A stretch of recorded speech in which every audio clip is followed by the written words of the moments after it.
Hey, what's up guys? Thanks for joining me today. My name is Brian. I specialize in toy photography. You can find me across all my platforms at Because It's Fun.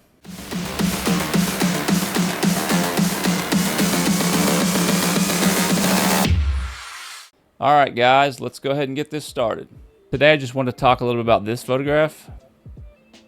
I know this is probably very redundant for you guys, but you know, in the event that there's somebody watching this for the first time, this is just the Mezco Punisher with a few custom pieces I put on him. And this is a photo shoot I was really struggling with. Initially, I was doing a completely different setup. I had that van on an angle, and then I had Roadblock on top of that, and I was going to do zombies around him. If I didn't delete that, I'll throw it up on the screen just so you guys can see.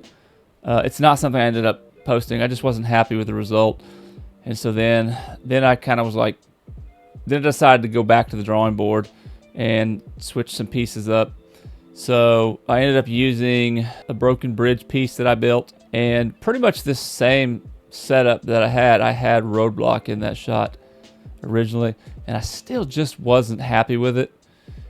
And interestingly enough, I kind of came to the realization that it wasn't so much the scene and the setup or the angle or anything like that I didn't like. It was just the character. And I kind of subconsciously knew that, but I was, I guess, fighting it because I really just wanted to use that figure for whatever reason and make it work. But anyways, I decided that maybe to try a different figure. I thought the Punisher might actually look really good in this setup. And it was kind of funny because as soon as I took Roadblock out, put the Punisher in, to me it was like, boom, that was it. That's what I needed.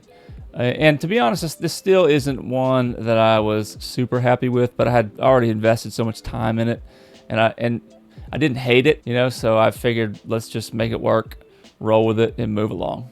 You know, I've talked about this before. Sometimes you just have to know when to cut your losses so you're not continually wasting time on something. A lot of times I just end up scrapping something completely. This time I was able to salvage it. I get a lot of questions on this van. Let's see if I can get this thing in the frame. It's pretty big. So this thing is it's a Teenage Mutant Ninja Turtles van. I'll put the name up on the screen. I'll have to look it up, but it's something like the Teenage Mutant Ninja Turtles pizza delivery van or something of that nature. And all I did was disassembled it, spray painted everything a matte black, and then I don't know if you can see some spots. I just took some silver paint and just kind of touched some of the edges to give it that kind of scuffed up look. And then I did add a piece of plastic from I don't know, I think it was like a blueberry box or something, or container, excuse me. Cut it and fit it in there. And then I did paint like the headlights, but I always go in and Photoshop anyways and change those. So really it was kind of pointless to do that. But anyways, yeah, it was very inexpensive, and it was, honestly, it was pretty easy. It was pretty easy to break down. And like I said, I just hit it with spray paint. I love using spray paint because that's so much easier than airbrush or, heaven forbid, you know, a regular brush. So yeah, that's a good van to convert for sure, and it's inexpensive. I can't remember the price.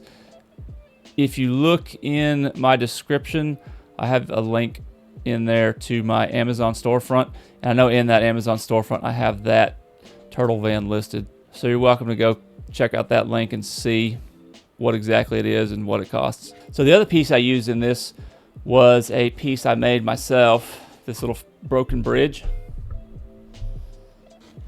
And please forgive me if I've already shown this to you guys. I can't remember if I have or not. I'm not young anymore, come on. My memory is not what it used to be. Let's see what the best angle, this is probably the better angle here. And this is all made out of insulation foam board. It doesn't break down or anything, it's all glued together. But all it is a couple pieces here on each side, a piece here. You know, obviously I try to make it look broken and banged up and stuff like that. These are wooden dowels up here that I put this little rail, and then these pieces down here are also foam, these little fake I-beams. And to be honest, those are a little bit more difficult to make, I guess you could say. I have a nice table saw, and so I was able to use that. Basically, I cut rectangular pieces, and then I went through on the table saw and cut out the centers of each side to give them that I-beam look, then painted everything with some acrylic paint. Anyway, that's a fun little piece I made. So anyways, this, like I said, this photograph wasn't, I didn't have any specific inspiration because it ended up developing from one thing to something completely different. The background that I used for this photograph was a picture I found on Google or something. This actually wasn't one of the ones that I created with the AI software, and I just threw it up on my TV screen like I always do. So on this one, I used my 85mm lens this time around. No probe lens. My ISO was 400. Shutter speed was 1/4. My aperture was set to an 11. And as usual, guys, I want to give you the quick spiel. If you're not subscribed, I would certainly appreciate that. And if you don't want to subscribe, I would at least appreciate a thumbs up. And if you got any questions or comments, feel free to leave them. I will get back to you. I always do. Yeah, so that's about it for that one. Really was not much to this photo. So let's jump on over to the behind the scenes.